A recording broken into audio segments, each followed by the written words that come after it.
Newsmax war correspondent Chuck Holton and I were in Necoclí, Colombia. That is the gateway to the Darien Gap and ruled by drug cartels. Migrants come from all over the world to risk their lives trekking through the Darien Gap. And tonight, we're going to tell you about the Chinese migrants. Last April, U.S. Secretary of Homeland Security Alejandro Mayorkas visited Panama's Darien Gap and pledged to stop refugees from making the treacherous jungle trek. Since then, numbers have spiked to more than 40,000 per month, leaving massive environmental destruction in this once pristine rainforest. Mayorkas returned to Panama last week, blaming his failure to stem the tide on an unusual source.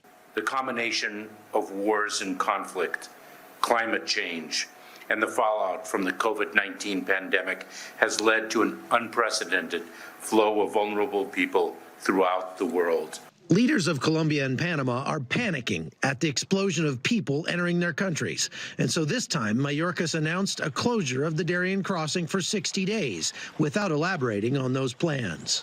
This beach town on the northwest border of Colombia is called Necoclí, and it's the jumping off point for people coming through the Darien Gap. Now, we're seeing a lot more Chinese come through here than we have in past years. As a matter of fact, they're now the fourth largest group of people that are coming through the gap.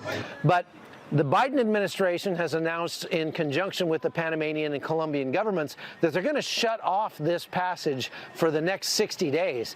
But for the people that we're talking to here, they usually have one of two reactions. Either good luck with that, because there's no way they're going to be able to close off the Darien Gap, or people are saying, what do they expect us to do? We've sold everything to get this far, and so we're going to be stuck here for weeks or even months.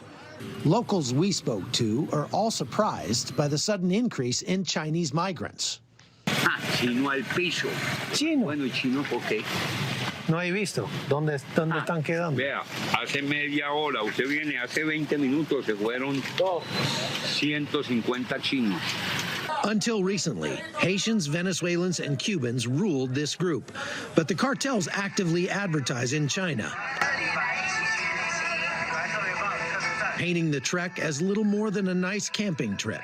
Chinese numbers have increased from 400 over half of last year to now over 100 daily, each paying up to $30,000 to get to the U.S. Greta and I recently spent a day talking to these migrants to find out why they're coming now. Why did you leave China, and why do you want to go to the United States? 你为什么离开中国，以及你为什么要去美国？ Compared to the United States, a great, democratic, and fair country, I describe my country as a dictatorial one. The United States has a lot of freedom and opportunities. I have always wanted to go there and buy a lot of things, and only now have I been able to realize my goal. We sincerely hope that the U.S. government can provide us with political asylum. Did you come through Ecuador? 你是通过厄瓜多尔的吗？ Yeah. Yes. Yes. Yes. Yes. Once I arrive in the United States, I will work hard to create tax revenue and wealth for the country. Tell me why so many Chinese coming now. They want to go to America. They search freedom, democracy. So it's taken you 10 days to get here. Yes. Now you have to walk through the jungle. Yes. Are you afraid?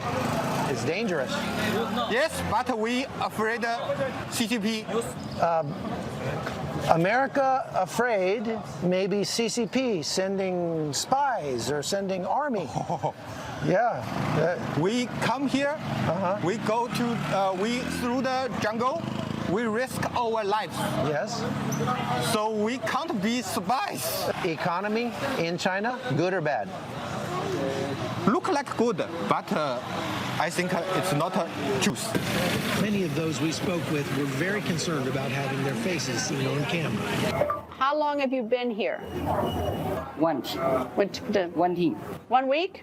Yeah, Okay. 1 team. We saw some short videos and some information abroad, and then compared our domestic pressure, so we chose to go abroad. Do you have family back home? Yeah. What does your family think back in China? 中国怎么想？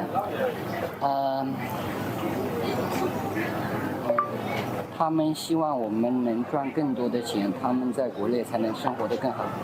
They hope that we can make more money so they can live better at home.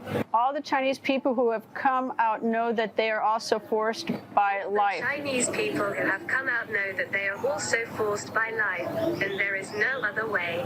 There's one other demographic that has increased greatly over the past few months. The number of children coming through the gap is up over 700% this year. Stephanie is 16 years old. She's from Margarita in Venezuela. And this is her baby. ¿Cuántos meses tiene? 7 meses. Who has 7 months so far. And she's about to embark on a journey through the Darien Gap. And she's afraid. She knows that it's going to be difficult. But she says life is going to be difficult no matter what. So she hopes that this will give her little baby, Uyenis, a chance at a better future. In order to get that chance, they first have to survive the crossing. In early April, Panamanian Border Police, accompanied by American journalists Ben Berquam and Oscar Ramirez, encountered a cartel gang robbing and raping migrants at gunpoint in the jungle.